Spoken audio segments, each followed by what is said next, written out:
And welcome again to the Dave LewAllen Podcast. We cover sports stories, news and newsmakers, and difference makers in our community and across the state. And I'm thrilled today to have Tom Wilson with us. He had 4 decades of involvement and executive leadership in sports and entertainment in Detroit and across the state of Michigan, with his involvement with the Pistons, the Palace of Auburn Hills, Little Caesars Arena in Detroit, the Ilitch organization. It is a thrill, my pleasure, to have Tom Wilson join us today on the Dave LewAllen Podcast. Welcome. Thank you for this. Happy to be here. It's good to see you. And we're all about the stories, so we want to hear stories of your 4 decades as a sports and entertainment executive. But I want to start with the date of June 12th, 1989. Important because the night before, the Pistons had beaten the Los Angeles Lakers to go up 3-0 in the NBA Finals. The night before, the team would clinch its first ever and win the first ever NBA championship. Reflect back on that. The night before you win the first NBA championship, what were your team of administrators, if you will, with the Palace and the Pistons thinking?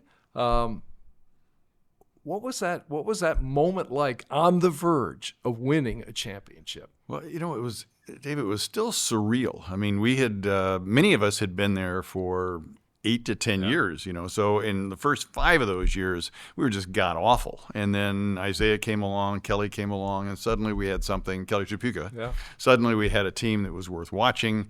But you kind of never thought we'd ever make it to this point. And the year before we were there, and we had a bad call, we would say, in Game 6. The Phantom Lambeer call. Yes, and you thought, And then Isaiah's ankle, too. Yes, and so you knew you had to win that game, and you had the Phantom call, and then you figure, well, we got no chance in 7. And so what more than anything, it wasn't the anticipation of winning. It's like, oh gosh, what's going to go wrong here? What bad can happen? So I think it was more trepidation than anything else. I mean, you're pacing, you're worried. We're all worried, and very little talk about what are we going to do when we win.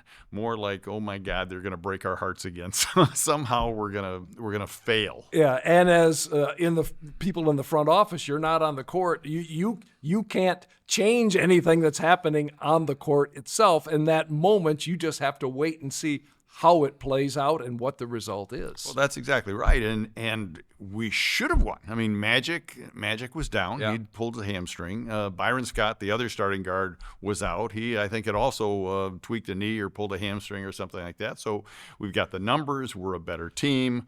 We're healthy. We're driven madly by Isaiah and the other guys, and so it all seemed like it should work. It's just the fear, because it's the biggest thing in your life. When you get into sports, I think most everybody would say you just want to win one time. One time you want to be the best at what you do, or recognized as the best at what you do. And so that's really your driver. And it's right there. It's right there. 24 hours from now, we can be the happiest people in the world, or we can reload for Game 5 and it'll be a crushing downer.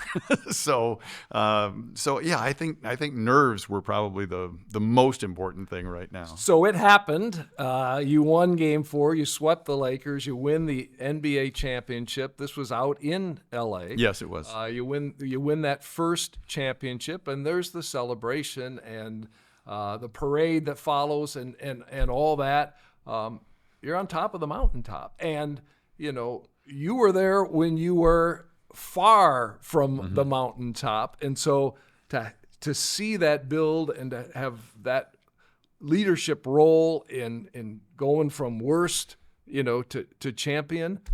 How rewarding was that? It was the greatest feeling. And, as I mentioned, you only want to win once. Yeah. until you win once, and then you only want to win twice. And so what the guys still talk about to this day is, well, first of all, the night that we won, my wife and I slept with the trophy, so we had it like right between us.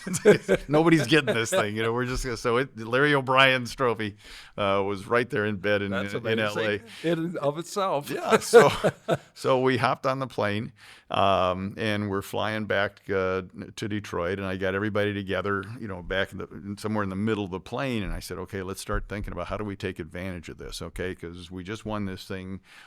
Who's going to go out and start extending suites? What are we going to do on our sponsors? How are we communicating to our season ticket holders? Because we have a chance here to sort of add a couple years length from a business standpoint to our lives. And everybody's going, well, I mean, we just won the championship. Yeah, can't we enjoy this for a minute, just a minute? And that was kind of I think the secret to all of our successes is that nobody ever relaxed, and we never sort of took a pause and said, let's just kick back, let's enjoy it. Maybe you did at the party or something like that, but the next day it's like it's a moment in time. It's almost like Michigan winning the championship this year. If you want to sell sponsorships or you want to do something for next year, do it now, because you don't know what's going to happen. Jim Harbaugh may leave. What if he does? And he does. And things just change, and suddenly a little bit of air leaks out of your balloon and everything like that. So that's what I remember. And then when we had the parade was just magical. And I remember looking back, my 1-year-old daughter being held for the entirety of the parade by Dennis Rodman. So now I wonder, was that the smartest move? Well, what a moment for sure. So you win in '89, the NBA expansion draft. You lose Rick Mahorn in the expansion draft, but come back. Win again, back-to-back NBA champions in '90. Won that one in Portland with a win over the Trailblazers. Life was good. Life is even better. You got the second title. Yeah, and it was tough. The Rick thing, when you talk about things taking the wind out of your sails, that was the day of the parade, and we find out that he's going to be gone in the expansion draft. And I remember the first preseason game we played was against Philly, and that Ricky ended up in Philly with a trade, and he'd been calling Lambeer like all summer, because they were inseparable. They were, as you remember, best friends. And Bill never returned his call. So finally at the game, Rick runs over to him and said, "Bill, I've been calling you all summer. You never returned my call." He said, "Well, you're not on my team." And it's a short story that's a window into Bill Lambeer. Yeah. You're with us or you're against us. There's no middle ground. There's no I used to be with you. You're not with us. And it was a thing that always drove Bill. And Bill was in his own way the conscience of the team. He and Isaiah together were the ones who, as you brought players in, would sit them down or take them to dinner and say, you're not in Kansas anymore. I mean, here's how we play. Here's how we approach each game and every game. And with that team and the 89-90 team, nobody got hurt. I mean, you can be hurt, but you're playing. You're playing. Get off that training table. Get out there. So we were, when you won the second one, we had lost to Portland like 17 times in a row out in Portland, like literally 17, 18 times in a row. And so we were tied 1-1 going out there. And I think most of us are thinking, cripes, we haven't beat these guys like in 9 years. And wasn't it 2-3-2 then? It was 2-3-2. Yeah. So we may never come back. Yeah. And then we win game 3, we win game 4, and you're going, oh my God, and then of course Vinny hits it with 007 on the clock and stuff like that, and you do win it again.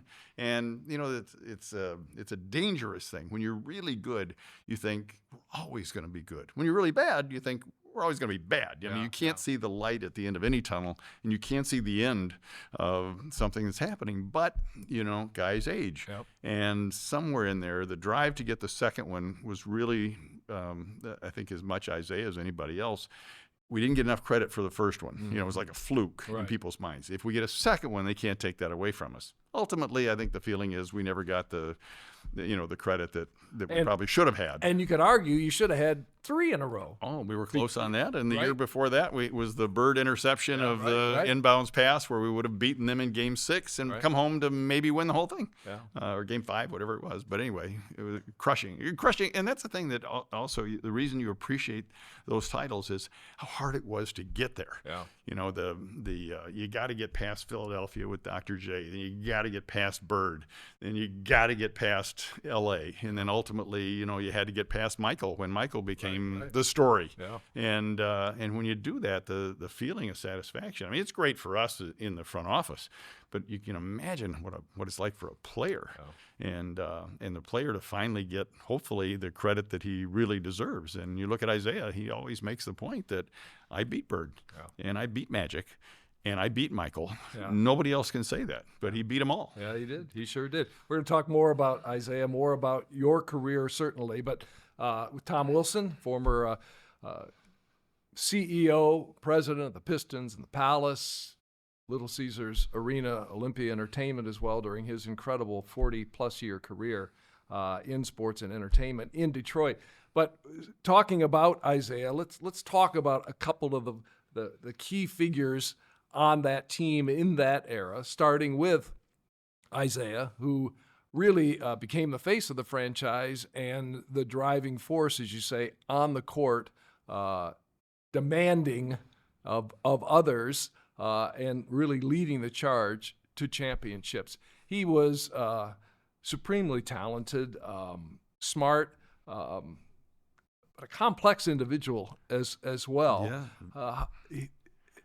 His impact on this franchise and this city goes without saying. I saw Isaiah at Earl Cureton's funeral a month or so ago, and we had a chance to catch up.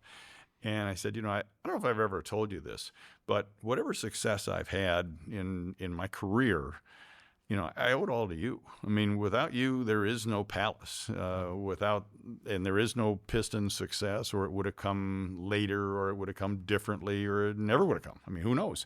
But everything good that's happened to me in my life somehow started with him coming to the city. And I said, before I go, I just want you to know how much I appreciate that. But how did he respond to that? He said, and Isaiah always says the right thing, but he says, I think we did it as a team. I think you did your part, I did my part, and together we worked miracles. And it was unnecessary to say that, but it was the right thing to say, probably. But I remember we're probably 5 games into his career, so he's 19 years old, right?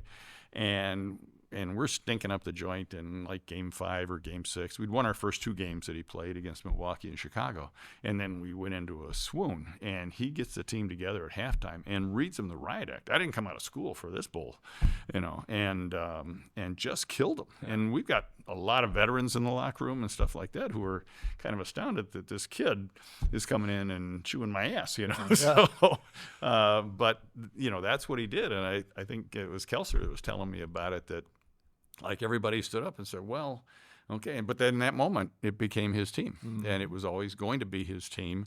Even if he would, if other guys came along and like a Joe Dumars became a terrific player, and we had a Dantley who was a terrific player, and Aguirre did his part, and a lot of guys, Rodman became, transcendent actually when he was here. But it was always Isaiah's team, and he was always the conscience, and he was always the driver. I mean, he would be on everybody, and he was always thinking, how player additions or player subtractions or chemistry or whatever. And he spent a lot of time.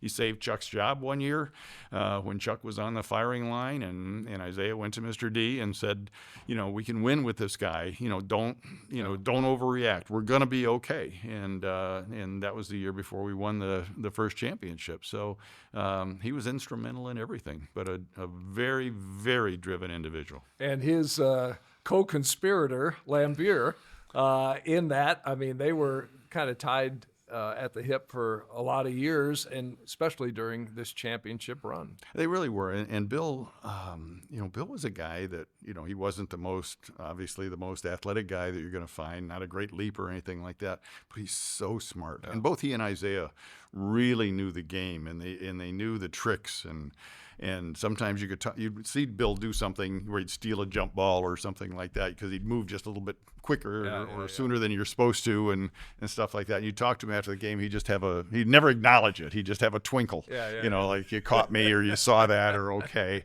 But both of them were intensely competitive. I mean, not to a fault. I mean, they were intensely competitive when you needed them to be. And Bill and Isaiah would show up every game, and it's hard. 80 games and playoffs and stuff, and year after year with long runs into the playoffs. I mean, it's exhausting physically. It's exhausting mentally. You've covered teams and been on the road with them, and I did the broadcast for about 7 years. And we go out on a West Coast trip, and I'm doing the broadcast for like 3 or 4 games in a row. You're exhausted. I'm exhausted, and I'm doing nothing. But you see these guys, and they're somehow they find it. They'll be on the bus, and we shouldn't even call the game, come for the game tomorrow. And then the whistle blows, and there they are running through walls and stuff like that. It's a tough thing, but you needed guys like Lambier and Isaiah to make the other guys, get the other guys to play, or somebody like Jack McCloskey, our general manager, did a great job in character study, because you bring somebody in like Rodman, who had love him, hate him, whatever you think about whatever he became, he had a motor like nobody I've ever seen, ever played harder than Dennis Rodman did, and could do so many unique things at his size, playing against bigger players. I mean, he was an incredible defensive force and rebounder. And the funny thing is, he became the most popular player on that team. I mean, if you were to ask fans, because he was electric in his own way. And here's a guy. I remember talking once, and thought, he was starting to drift a little bit and everything. It was like, well, okay, I averaged 4 points a game last year, and I'm making $6.5 million. Tell me what I'm doing wrong. Okay, all right. You make a good point. But he was invaluable to us. The last year that he played with us, I'm going to be wrong about this, but we go like 3-38 when he doesn't play, and when he plays, we're like 37-4 or something like that. I mean, it was amazing for a guy that averages nothing and just rebounds and plays defense, but he embarrassed you. Lambier used to say he embarrasses you into playing harder, and you need guys like that, because he's going at 100 miles an hour. It's like, I got to get going here. I got to try to keep up. Yeah, exactly. All right, so we could go run down the entire roster, but let's mention Dumars too, because of his outsized role, both as a playing member of the Pistons, and then his work as GM and president of basketball operations. Also had in the 2004 championship season, he had a huge imprint on this franchise throughout his entire time here in Detroit. He really did, and it was an interesting. I'll tell you one interesting story, I think, because Bill Davidson got involved very rarely. He wanted his GM to make GM decisions and his coaches to make coaching decisions and everything like that. Every once in a while, he'd make an observation, and it was probably wise to listen to that observation. You didn't have to do it, but get his 2 cents. But anyway, Jack McCloskey was very close to trading Joe for a guy named Herb Williams, who was a 6'11" forward out of Ohio State. Out of Ohio State, and played at Indiana. Good player, probably a 18.9, 10 rebound guy, but you always trade little for big in those days. You always trade little for big if you could. So Jack's got that deal ready to go, and Mr. Davidson called him, and he said, I don't want to do the deal. I mean, you don't want to do the deal. I mean, this is the kind of deal that puts us in position to win the whole thing. You got Herb Williams, got Lambier, you got Dantley or Aguirre here. I mean, we can beat anybody. He said, no, because you're never going to find a guard as good as Joe that will play second fiddle to Isaiah. Because if you're that good, you want to be the guy. Yeah. You want the accolades, you want the recognition, and you don't want to be the other guard. And Joe was content to take that role, to play the toughest guy on the defensive end, to hit the big shots when he was needed, but not to be the guy. Yeah. And so as a leader, and Joe was a leader, to take the second or third or fourth chair on this team. And as it turned out, Mr. D was right. And Joe went on to really do a terrific job. When he took the GM position with the team, he made. If you look at the team that we had in 2004. We drafted Tayshaun Prince. Everybody else was a result of a trade or free agency or something like that, and it was put together piece by piece. And then finally, we got Rasheed in a trade possibility, and Rasheed was a little wacky in people's opinions. But the final piece, and a really smart basketball player and a really talented basketball player who could play today because of his ability to shoot threes and everything like that. Yeah, ball don't lie. He might have occasionally, but he was the last piece. And then you go in, you win in 2004, which was impossible. We're playing a Laker team with Shaq and Kobe, Karl Malone, Gary Payton, 4 Hall of Famers. Yeah. And so I go out there. We got no chance, right? We got no chance to win. It was an interesting time because we also owned the Tampa Bay Lightning. Yeah. So we're in the we're in the Stanley Cup Finals with Tampa. And we're playing the Lakers in the finals also. So the quick story is we fly from Detroit out there, play the Lakers. We beat them in game 1. Holy cow, that means the series is going to go 5. It doesn't mean we're going to win. It just means, hey, we're going to get an extra game. We go to the hotel. We get back in the plane, fly to Tampa. We win game 7. We win the Stanley Cup. We get down on the ice. You hold the trophy and everything. We get back in the plane, fly back to L.A., play game 2. We lose it in overtime. And Kobe hits a 3 to tie the game, and we lose it in overtime. And I was there. And then you come home, and again, it was the 2 on the road, 3 at home scenario. Yeah. So you're 1-1 coming home. Yeah. You win all 3, you're NBA champions. But who's going to do that against that Laker team, well, right? Nobody. So I'm after game 2. I mean, I'm like fuming because we're up 3, and I'm one of those guys that likes to foul in that situation. You're up 3 with like 8 seconds to go or something like that. Just foul somebody, foul anybody, but foul and make them go to the line. Some coaches don't want to do that.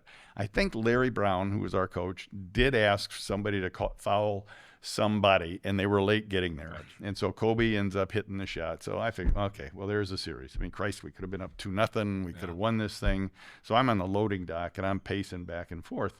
And Magic comes over. He says, Tom, what are you upset about? I said, well, we had this thing. He says, you're going to win the series. No, he said, I'm telling you, you're going to win the series. He says, Shaq and Kobe are fighting. I mean, you watch them. Shaq makes a basket. Kobe shooting next time down. Kobe makes a basket. Shaq shooting the next time down. You guys are playing team ball. You're going to beat us. I'm telling you. Relax. I mean, and he's with the Lakers. He's with the Lakers. And well, that's a good story. So even if he's wrong, it's a story I'll tell the rest of my life, But and sure as heck, there was a game where I don't think Kobe took a shot in the whole. It might have been the first half, might have been the second half. I don't remember.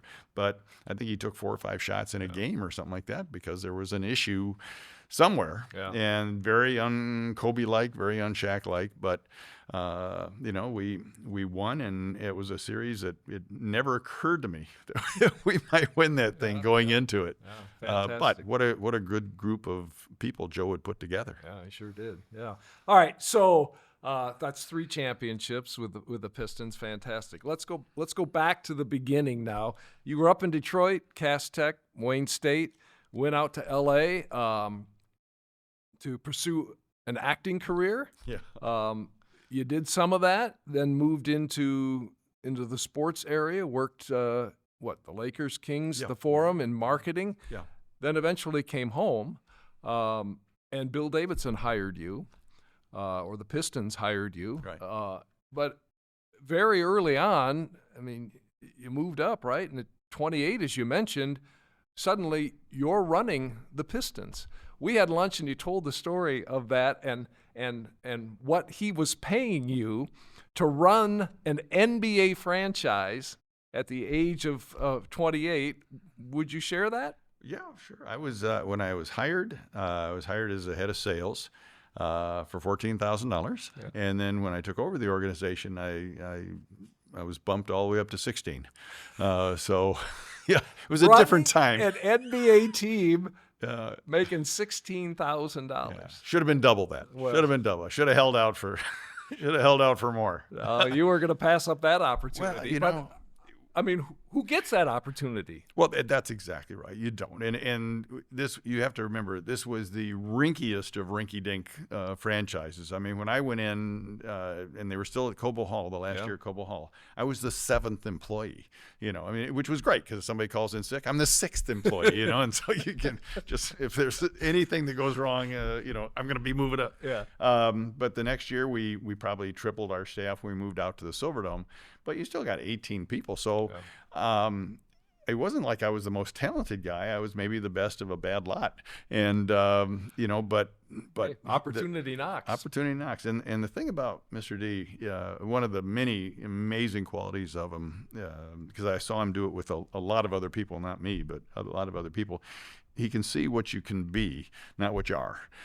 He's able to look at your potential, and you know, if he likes how you think and he likes what you do, and you've had, you know, and you're committed, you know, then he will take a chance on you. And so, you know, at 28, I was the only one in the organization now that had experience with a real team, having been with the Lakers for a couple of years. So, excuse me, I did have that going for me. But then you find as you have success, the level of trust is enormous. And, you know, for the last, you know, 10, 15, 20 years I was there, you know, he never second guessed me the entire time I was there. And I'm not saying he didn't go home and tell his wife what that moron did today. But to me, he never did. You know, every once in a while, if I'd tell him what I was doing, there might be some silence on the phone, but he would never follow it up with, you know, do you think you might want to, you know, look at that again? You know, he never did that. Yeah. And I'm sure in retrospect, I was wrong an awful lot, but he let me learn through being wrong, and that's the best way to do it. Well, trust there, and then in turn, tremendous loyalty on your part to him. Right? Appreciation and gratitude, and you never left him.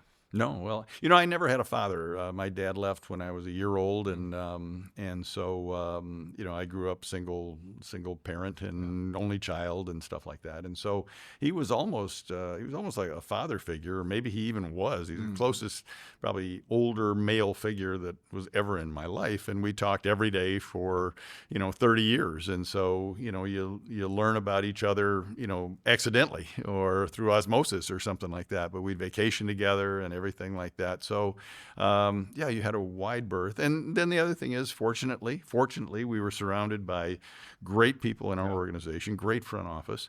And so we had success upon success upon success. So whether it was the Palace being, you know, bigger and better than anybody ever dreamed, or Pine Knob, you know, just hitting it out of the ballpark for, you know, 19 years in a row, we were the number one franchise or number one amphitheater in the country. That's in Detroit, Michigan. I mean, that's pretty impossible. And the Palace setting a standard for all arenas and setting off the biggest building boom in the NBA and in America ever. And that was a building where people criticized Bill Davidson and said it was Davidson's folly and it'll never work. And, you know, I remember we used to have this Cranes publication, and Cranes came out with an editorial on what a stupid idea it was. And so we had framed the article along with their suite lease, you know, when they came aboard. And we always thought, well, that's a fun thing. So we gave that to him because, but I think that was one reason that we never sold the name to the Palace is I think he took great pride in the fact that everybody told him, his friends and publications and media all said what a bad idea it was, and then it turned out to be a game changer. And I think he was always very, very, very proud of that. Well, and it was his money that built it. I mean, yes. You know, he didn't ask for money from, you know, local or regional municipalities or entities, you know, to fund this, or taxpayers. I mean, he built it. Yeah, and that was him. I mean, because he didn't want to answer to anybody. You know, he took Guardian Industries, his company, private. You know, he had gone public and made a lot of money on it, and then he gathered up all the other money because I don't want to be responsible to shareholders. I don't want to be responsible to the, you know, SEC or anybody else. Right. And so if I got a problem, I just want to fix it. And that's how he felt about the arena. If I got a problem here, I don't want to go in front of the board at Auburn Hills or do this or do that or go to the state or go to the county or anything like that. I just want to fix it. Yeah. And so, but I mean, it was daring. The most expensive building ever was like $20 million, I think, maybe in Landover for the Wizards and the Capitals, and so we had a budget of maybe 40, and Bill said at the time, he said, "Look, I'm going to give you this money because," he said, "I'm not running this. I'm not building this thing. I don't know anything about arenas. You're going to do it." I said, "Well, I don't know anything about arenas." He says, "Well, you'll figure it out. What are you going to do? Have the seats facing the wrong way? I mean, you got a problem, fix it, and you learn." And he knew, as he sort of threw me to the wolves, but he knew that coming out of this experiment, you're going to have a better executive, because I will have had to answer all these questions along the way. I will have had to solve problems on my own along the way. Well, it was innovative, no doubt, with the lower level suites, the number of suites in total, and the revenue that you were able to generate, especially with a successful basketball team, and the concerts and everything else through that new building. I mean, it was a home run times however many you want to attach to it, right? Well, that's right. And what you found, those buildings were always municipal buildings. They were built by cities or states or counties or something like that, because they were always going to lose money. And maybe this year we lost $1 million, maybe we lost $3 million. We got to go back to whoever that source is. And Bill just said, "Look, I'm going to put in the 40, which turned out to be 80, which was a lot of money back then, and particularly on a Folly." And he said, "But when this is done, you got to design it in a way where it's going to pay for itself, because the bank is closed. I mean, don't come to me and say, well, I guess we missed it by a couple million." He said, "There's no more money. This is it." So that led to the design of the suites, because we had to come up with some sort of revenue source. And so we did put them where they'd never been before. And we got lucky. We had a developer who'd never developed one, a builder who'd never built one, an architect who'd never designed one. And that sounds like a recipe for failure, and me going to run it, and I don't know what I'm doing. And yet, when we went to the architect who'd never built a building or designed a building and said, "We want to put the things down here on the lower level, 14, 15, 16 rows off the floor," a real architect who'd done 1 million of these would have said, "It can't be done. It'll ruin your sightlines." These guys said, "It can't be done. It'll ruin your sightlines."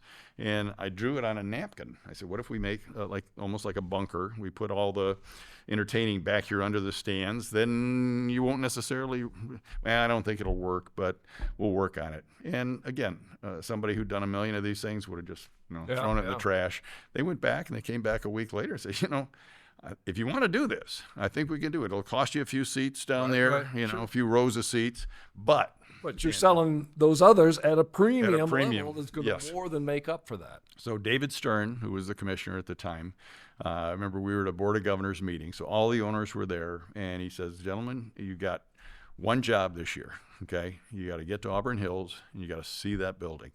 Because we're not in the basketball business anymore. We're in the arena business, we're in the entertainment business, we're in the development business, and we're in the basketball business. But get there." And so Chicago came in, and they built a much bigger, much better palace. And then Phoenix broke ground, and then boom, boom, boom, and the dominoes all fell.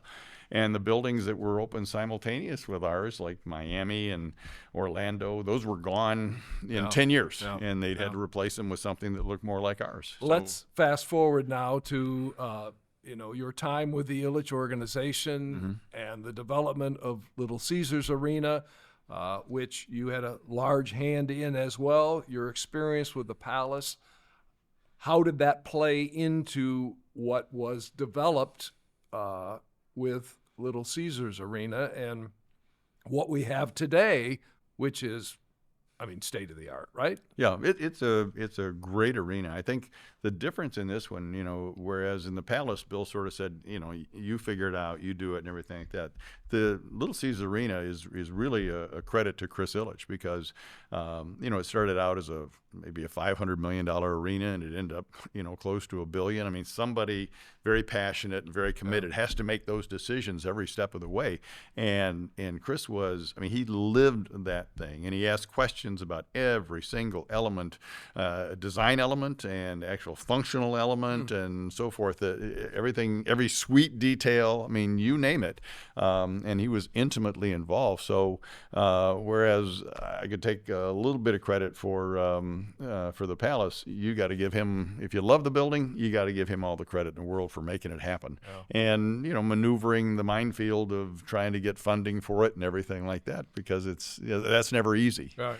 But you had to shepherd the process as well, though. I mean, that kind of fell on you. Yeah. Well, we did a lot of traveling because everybody in that business, everybody steals from everybody. Everybody borrows from everybody else, and we borrowed a lot. Yeah. But you try and take advantage of all the knowledge is there, and then you supplement that with the fact that technology is changing so fast that nobody else has this, and this. So this is our chance, because now it exists. It didn't exist 5 years ago, and so he really.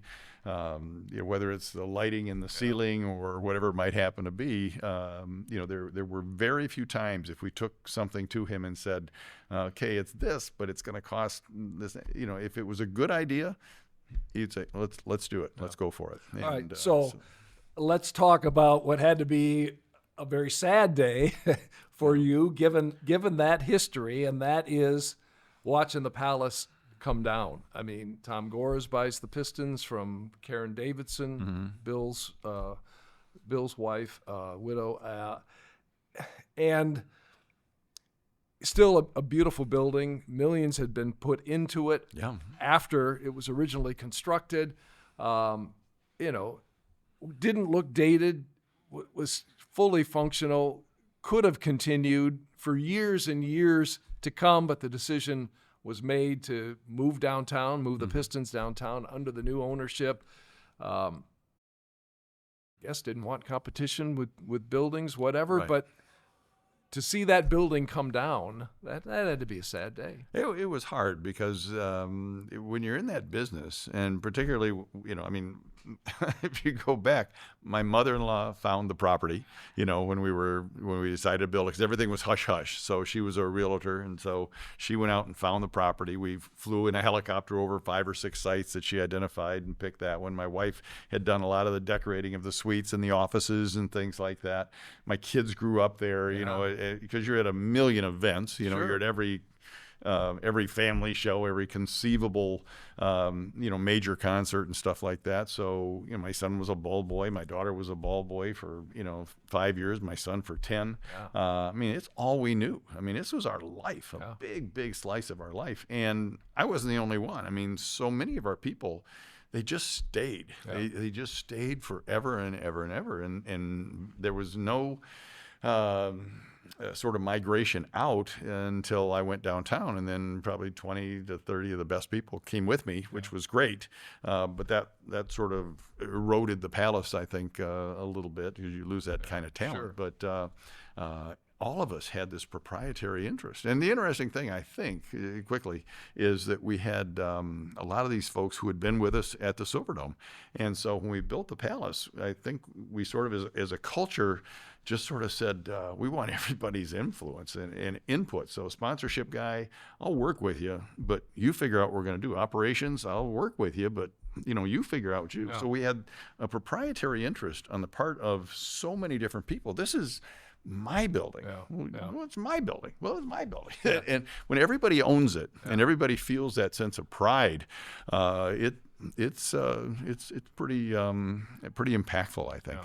All right, so the Palace is gone, and some could argue the Pistons are gone. In terms of a competitive NBA team right now, the record certainly reflects that. 14 wins this year? 17 the year before that, 20 the year before that. When you started, the Pistons were at the bottom, and you rose to a championship team and franchise. Mm-hmm. This team's at the bottom again under this ownership, and I don't know when it's going to turn around. Yeah, it's hard to say. The one thing I do know, Dave, from being in the business a long time, is that nobody knows anything. When you're sitting outside as a fan or a media person or something like that, you have a pretty good idea, you think, or you think what's going on, Yeah. but you really don't. I mean, it's for that reason I quit listening to talk radio like a million years ago, because they would criticize us, and I'd be driving home and I'd be fuming. So, well, that's not even close to true. Yeah. But good opinions. When you get away from it, you go, it's a good opinion, but not quite right. So when you say what's wrong with the Pistons, what do they have to do? Where did they go wrong and stuff like that?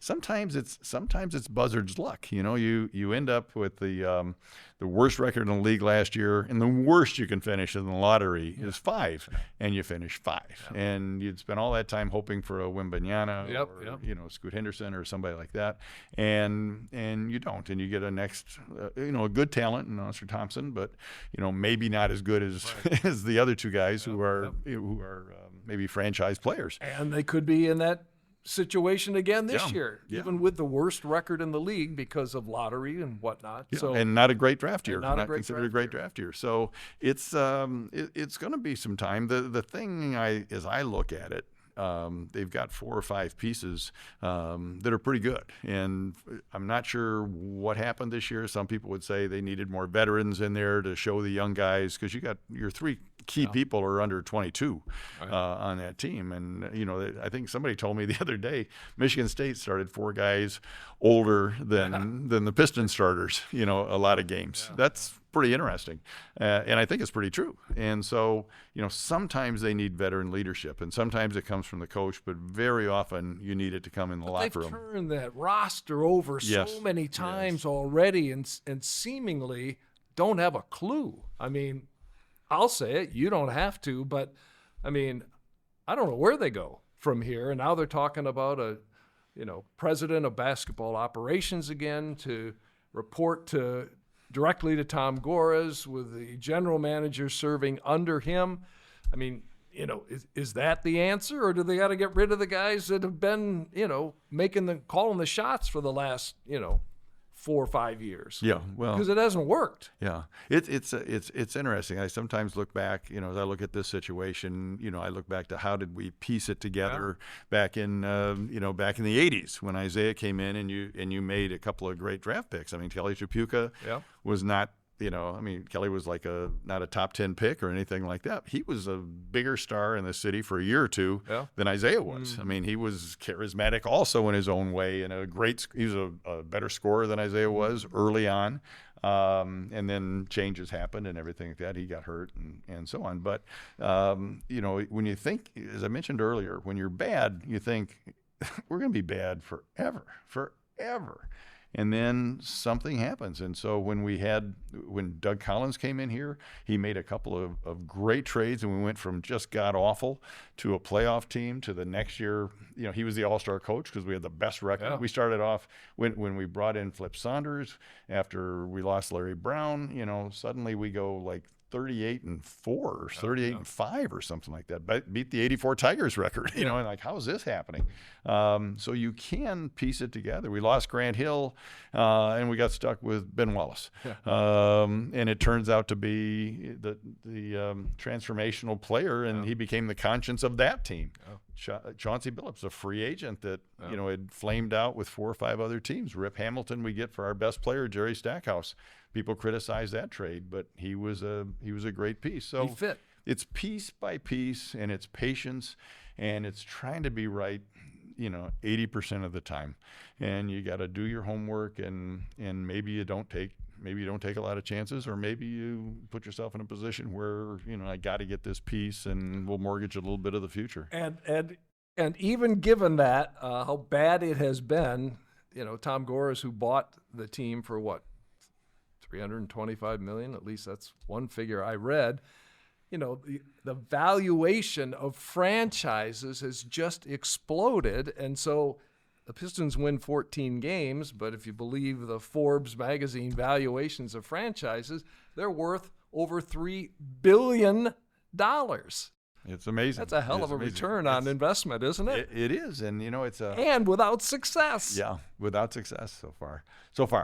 But I'll tell you that what's going to be really interesting, and watch this, in a year they're going to redo all the television deals, and I think you might see people like Amazon coming in, or Apple or somebody else getting involved. But the feeling is, deep down, you'll have players making $80 to $100 million a year. A year. Because they have this formula where the revenues are split 50-50. Hockey has the same basic formula, but the revenues in basketball, because basketball is becoming a great product because it's on every night, and you can build networks around it and everything like that. And so it's going to be a different world. It's going to be a really, really different world.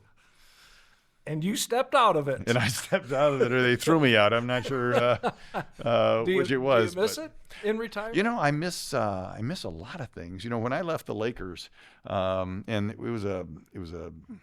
it was kind of a bad situation. It was the only 2 years that the club didn't make the playoffs for ages and ages and ages. I traded for Kareem, I think, my second year, and that didn't work. Everybody around him got injured and everything like that. But we had a different owner. Jack Kent Cook was the owner, and people used to get fired there like all the time. Like, and the tension and the pressure was incredible. So when I left, it's like, thank God, I can breathe. Like 3 weeks later, oh man, do I miss the winning. I even miss the losing. I miss the competitiveness that there is out there every night. When you had two teams, you're breaking your heart every other day to pick a sport. And I thought, God, someday I would love to get back into this. As much as I had a semi-miserable experience there, and then the Pistons gave you a chance. So what you find is, as you step out of it, you do miss the highs and lows. You really miss the highs, but you even miss the lows, and more than anything, you miss the people. And so that's the toughest part. Having said that, life is great. So and I've got, when I look back, I have nothing but wonderful feelings, and feel like I've been incredibly blessed in my lifetime. I'm a guy from 6 Mile and Woodward, on the other side of the tracks. I mean, we had nothing, and ended up having the ride of a lifetime. So I'm a very happy person. Got a great family and a great wife, and it doesn't get any better than this. And a great life. And a great life. I think it's a great place to leave it. Thank you for this. We could talk for another hour. Maybe we'll do that another time. Anytime. But this has been great. I appreciate it. Thank you so much for coming in and being part of this. Your career has been incredible. Your influence and impact on franchises and entertainment in this town, and it's a legacy that will live on. There's no question about that. Tom, thanks. Thank you, David. Tom Wilson joining us on the Dave LewAllen Podcast. A wonderful conversation. We've got more of that ahead for you in the weeks to come. You find us on YouTube, on Spotify, on Apple Podcasts, your favorite source for podcasts, and certainly appreciate you subscribing, sharing it with your friends, telling others about this content that we're bringing to you. We certainly enjoyed today. Thanks to our producer-director, Josh Bowron. And until next time, stay safe, be kind.